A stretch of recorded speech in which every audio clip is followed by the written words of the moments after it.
Bismillahirrahmanirrahim. Alhamdulillahi rabbil alamin.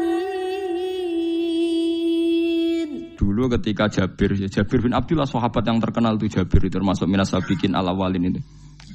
Jabir itu sholat di masjid itu bajunya dicopot. Terus sarongan itu dicancang di gulu. Kayak wong kuno-kuno. Sarongan sitok dicancang di gulu. Bawa baju diletakkan di soko masjid.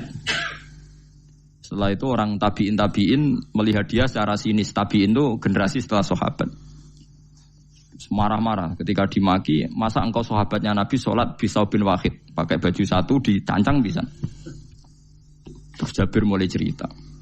Kamu jangan bilang pakai serban itu sunat. Kamu jangan bilang pakai jubah sunat. Bagaimanapun menjadi sunat karena kamu punya. Sehingga kamu bilang sunat karena kamu punya. Dulu kita zaman Rasulullah masih hidup, kita semua itu tidak punya baju, punyanya satu. Sehingga Nabi tidak berani mensunatkan pakai baju dua, kesunatan serban. Karena kita hanya punya pakai baju satu. Kita harus mikir bagaimanapun di antara kesunatan itu karena kita mampu. Setelah tidak mampu, tidak ada sunat. Terus Jabir mulai marah-marah, termasuk yang diceritakan. Kalau kamu bungkus orang mati gimana? Ya tak bungkus utuh sampai sikil bedasi raketok. Ya kan ya, nah ini yang mati dibungkus sempurna tuh. Nanti kok pepes itu ya dibungkus, terus bariku lagi dibuka raine ya mus. Sing mudin-mudin rai ya. Terus Jabir cerita. Cara kowe wajib ta ora jare Jabir? Nggih wajib. Ya wajib mergo iso. Terus dia cerita, dulu Sayyid Hamzah, dulu bapak saya Abdullah, Jabir bin Abdullah. Itu saking enggak adanya baju. Itu nak ditutup sirai mbek sarong, mboten kafan. Iku ketok sikile. Nak ditutup sikile ketok sirai. Akhirnya do matur Kanjeng Nabi kon nutupi sirah waj'al ala rijlihi sayan min idkhirin. Akhirnya sing sikile ditutup suket. Saking gak anane baju. Kowe saiki Islam wis jaya kecangkeman sithik-sithik muni sunat wis dimaki-maki mbek Jabir. Wis meneng jar. Terus terakhir ngendikan ngene, aku nglakoni iki liyaronil ahmak misluk, pancen tak jarak aku salat ngene iki bento-bento kowe ben roh. Nak dhisik sejarah Islam ngene iki jar. Liyaroni al ahmak misluk, ahmak ku bento sing level tinggi, medium men. Itu ulama betul ya begitu. Saiki wong Islam jog tuku kurma gampang, sithik-sithik buka kurma, sunah Rasul mergo nganggo kurma. Ya perkarane ke kelar tuku, zaman kene Gunung Kidul melarat nganggo apa? Aneh-aneh iku. Makanya di fikih jelas, nek iso kurma, nek iso asal manis, nek iso asal gak nyolong titik wis. Kok cek repote hukum. Bagaimanapun kowe kecangkeman muni sunan mergo mampu. Zaman kira mampu ora muni ngono padahal hukum iku wis dhisik-dhisik. Hukum itu baru apa sudah kemarin-kemarin? Wis meneng ae. Kula ge sering, ngger kula kan kiai, ngger poso sering sowan kathah. Kadang sing sowan luwih mlete timbang kula. Gus kurma Gus, nggo apa? Nggih sunat Gus. Ah sunah mbahmu pangan kowe. Oh kiai mbok warai ra sopan. Aku nak buka aku degan. Aneh-aneh ya. Namun di sunah dia ora usah kecangkeman. Lagi buka kurma pirang tahun, lebih kali tahun Gus. Umur piro? 40 Gus. 38 tahun gak nggo sunah lagi 2 tahun gegere gak karuan. Biasa saja. Dulu Nabi itu ya biasa. Nabi kalau zaman ngendikan yang ngeper sampai 4 kali. Kalau gak mampu ini, kalau gak mampu ini. Nabi kalau ngendikan ya gitu sampai diulang-ulang. Karena Nabi tahu tidak semua umatnya gampang mendapatkan itu. Misalnya kafaroh puasa 2 bulan nuntut, kalau tidak bisa ngasih makan orang miskin sekian, kalau tidak bisa gini sampai habis. Kulo ma'rufin sedekah, kalau tidak bisa ya Rasulullah firsana satin, sampai ludus gak usah sikit tamrotin. Kalau gak bisa fabi kalimatin thayyibah, cangkem sing apik. Nek ra iso sementing aja merengut. Terakhir walau bitol qatin apa? Wajin. Itu ulama mewarisi sekian kebaikan yang diajarkan Nabi, tidak terus dipatenkan satu ngel-ngel wong akeh. Kuwi apa ngekek kurma khutbah bareng sumber. Wes pangan dhewe entekno. Ya ana sing sabar. Wes kula tobat Gus mun mboten ngomong-ngomong ngono ya. Ya biasa saja kalau ingin sunah-sunah biasa saja. Dawe Nabi wal qasda tabluhu. Kamu itu yang biasa saja. Biasa itu ya standar saja. Ya biasa. Jadi Nabi dulu kalau melakukan sunnah itu biasa. Sunnatun sanaha Rasulullah sallallahu alaihi wasallam. Ini sunnah yang dilakukan Nabi. Tapi di luar yang azimah. Azimah itu yang wajib atau fardhu ain itu sahabat biasa. Karena bagaimanapun kita bisa begini karena mampu. Seperti Jabir tadi, orang bisa sholat pakai serban, pakai jubah karena mampu. Zaman Nabi awal Islam. Sama lihat Bilal, ada nak belodor gitu tuh. Sama lihat film Umar atau film-film Bilal. Itu memang nyata dulu itu la yajidu ahaduna illa thawban wahidan. Enggak ada yang kecuali punya baju apa? Sama dulu film-film, mulai versi seneng kitab sampai versi film itu sama. Bilal nak adzan ya blodor, ora adzan di blodor gak sopan. Oh memang ya duwene klambi mok sitok iku. Adlok ceritane Sa'labah, bar salat salam langsung melayu. Berkali-kali yang bersalam melayu. Jebule apa genta kae. Ya salah bang bersolat orang witir melayu kenapa? Maksudnya takoki ya Rasulullah, takoki Nabi. Salah bah kata sahabat-sahabat kowe nak salat bar mulai langsung melayu. Ya Rasulullah, kami kula namung setunggal, istri saya di rumah aja utuh. Iku bisa saking ndak adanya baju. Nah, saiki nang sunatno kon. Ya begitu.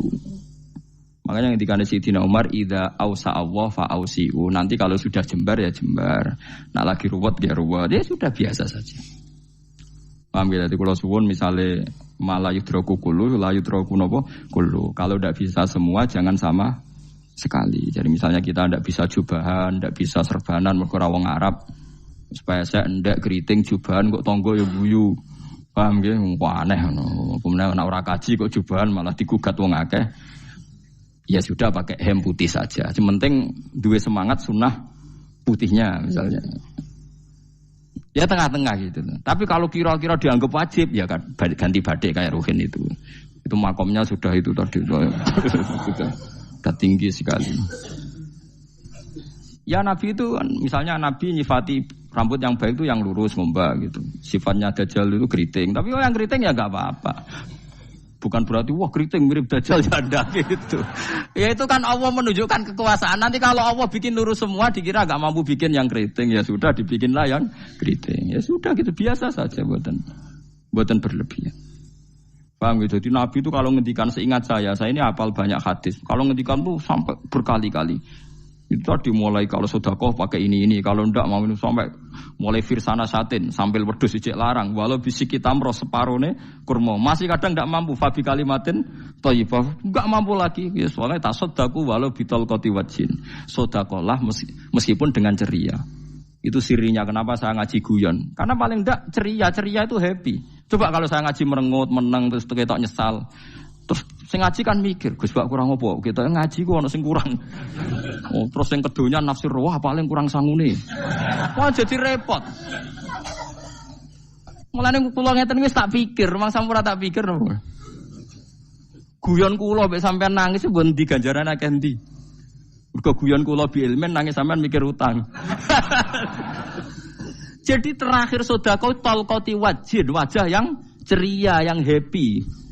Kowe iki happy kan yo seneng, paling gak mikir nasibe kan. Kiai iku happy sebenes. Jajal misale kiai kok rogen sumpeng. Maca karo kukur, bariku angop. Bariku kukur meneh. Kan wong mikir.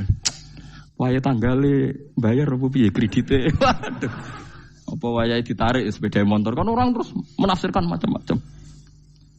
Sing elek sing wong alim mulai nafsiri paling tertipe ra iso. Wah, paling elek. Ya nak wong alim kan ana ukur-ukur mesti nak sing suudon kan paling macane bingung terkipe ngono. Ya macam-macam lah sesuai asumsi napa.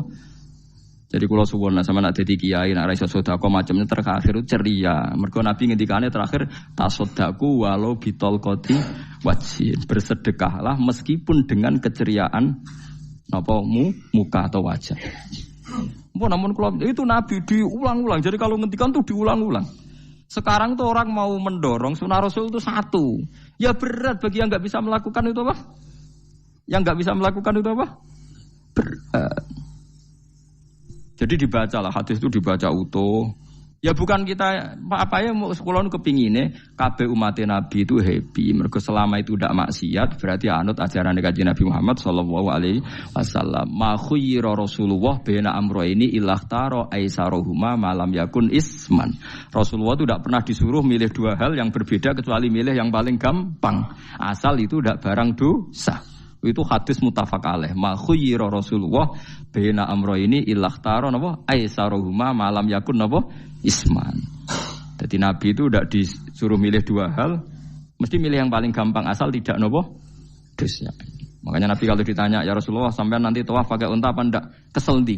Nggak kesel melaku, ya naik unta saja. Makanya Nabi kalau tawaf dulu pakai apa? Unta. Saya ingin mulai Arab Saudi PG MRT berkoordinasi Nabi unta atau saya ingin nganggo apa? Kereta lingkar. Sekarang baru diperdebatkan. Cek kurang ajar itu sebenarnya no tamu spesial, misalnya pejabat negara sebenarnya atau tawaf numpak kereta muter. Diarani rasa dhisik Nabi numpak unta, diarani sah cek kurang ajar ning dhuwur. Terus sampai angop-angop terus tawaf. Sampeyan muni sah ta ora ya, Jujur. Muni rasa Nabi dhisik tawaf. Ngagem unta muni sah kok kurang ajar e. Wah, misalnya numpak kereta asenan anggap sithik-sithik sebeng 7. Kurang ajar juga. Saat ini lebih diperdebatkan, tapi ya mbak, sing bakas ngono ben ngerti hukum sampean, ben ora anak kiai iku bingung, ulama yo mikir hukum. Iku ketok ceria kula, sampean ora bingung ora ceria. Fa aba mongko sapa aksarun nasi sapa akeh manusa mo ila kufuron kecuali ngafirin nikmate Allah juhudan tegese ingkar li nikmati maring nikmat haitsu qalu sekirane ngucap sapa kufar mutir nabi nawi kada mutir nadien kaeringi udan kita binawi kada sebab posisi bintang sing ngene iki walau syi'na la ba'atna fi kulli qaryatin nadhira walau syi'na umpama ngersakno ingsun Allah la ba'atna yektine nugasno ingsun utawa ngutus ingsun fi kulli qaryatin ing dalam saben-saben daerah desa nadhiron ing wong sing ngelingno. Umpama wong ngersakno kabeh desa ya nabi, tapi kok kakek nabi malah repot kan. Yukhawifu kang ngekeki peringatan sapa nabi ahlaha ing penduduk Korea. Walakin ba'asnaka tetapi ning ngutus ingsun ka ing sira Muhammad ila ahlil qura maring kabeh penduduk kuliah sekabehane ahlil qura nadhiran khalidati nadhir khalidati nabi liya'zuma supaya gedhe apa ajruka ganjaran sira. Tapi kabeh nabi niku nggih pokoke Allah mampu mawon tiap desa dikai nabi, tapi Allah ndak melakukan itu, cukup nabi sitok. Terus kabeh iki kon anut Nabi Muhammad sallallahu alaihi wasallam. Mulane ana guyonan wong Arab mek wong Jawa apik endi? Apik wong Jawa aja. Ke wong Arab iku cara obat iku dosis tinggi, mulane dikirimi Nabi. Wong Jawa cukup mudin, cukup kiai wis Islam. Dadi rapati salah lah. Penyakitnya ringan jadi diobati kiai iku wis dadi iman. Nah wong Arab kudu napa? Nabi. Berarti penyakit berat mek ringan apik endi? Apik ringan, lan jare kiai Jawa, kita apik wong Jawa Gus wong Arab. Mergo ora butuh napa? Nabi, berarti dosisnya kan kecil ya, rendah. Sauni-uni mus. Wong bingung, ngono kok omongane wong napa? Bingung. Lha opo nganalisis ngono barang. Ya wong nganggur iku repot terus. Fala tuti mongko aja nurut sira al kafirina ing pira-pira wong kafir fi hawahum ing dalam hawa nafsune kafirin. Jadi kalau aja anut wong kafir ning menyangkut hawa nafsu. Tapi nek menyangkut kebaikan wong kafir sing kita kadang kalah baik dalam hal sosial.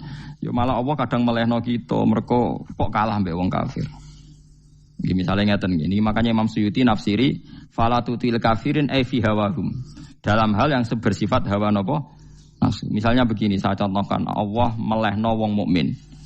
Ada sahabat ketika perang itu tangannya terputus, kakinya juga terputus. Terus matur Rasulullah, ya Rasulullah gara-gara perang derekno engkau, saya tangannya putus, kaki saya putus. Ternyata tidak diapresiasi sama Allah, malah disalahkan. Gini kok Allah terus nurono ayat iyam saskum korhun faqad masal qoma korhum mislu. Jika Anda luka karena perang, orang kafir pun luka. Wong kafir, wong gento wae wani luka demi kekafiran, kok kue wong Islam jari demi Allah ora wani luka. Jika masyhur di kalangan para ulama, nanti setiap kebaikan itu dibandingkan kezaliman. Ya saya ulang lagi, nanti setiap kebaikan itu dibandingkan kezaliman. Misalnya kita jadi kiai ora enak, ora gaji tetap, setepak-tepakan, kadang untuk duit, kadang ora. Enak jadi PNS gajinya tetap. Nanti kita disalahkan Tuhan. Pedagang narkoba itu gajinya juga nggak tetap. Resikonya tinggi, ditangkap polisi, hukumannya mati, itu saja berani. Kue nyai terima ngono rawani. Kue tahajud kanyeben, bungi-bungi tangi tahajud kanyeben. Tukang maling ayam bungi-bungi tangi nyolong. Resikonya tinggi, ya anyep wani. Jadi nanti kue di depan Tuhan dimaki-maki, kesalehan kita akan dibandingkan kezaliman. Kan orang soleh diutangi duit ra oleh medhit, sebenarnya dibandingno. Maling mbek maling utang-utangan, wong soleh ra utang-utangan. Ya memang begitu. Nah itu yang dimaksud ayat intakunu ta'lamuna fa innahum ya'lamuna kama ta'lamun wa tarjuna minallah ma la yarjun. Jika kamu merasa sakit karena berjuang demi agama, orang-orang zalim juga sakit karena kezalimannya. Toh mereka berani.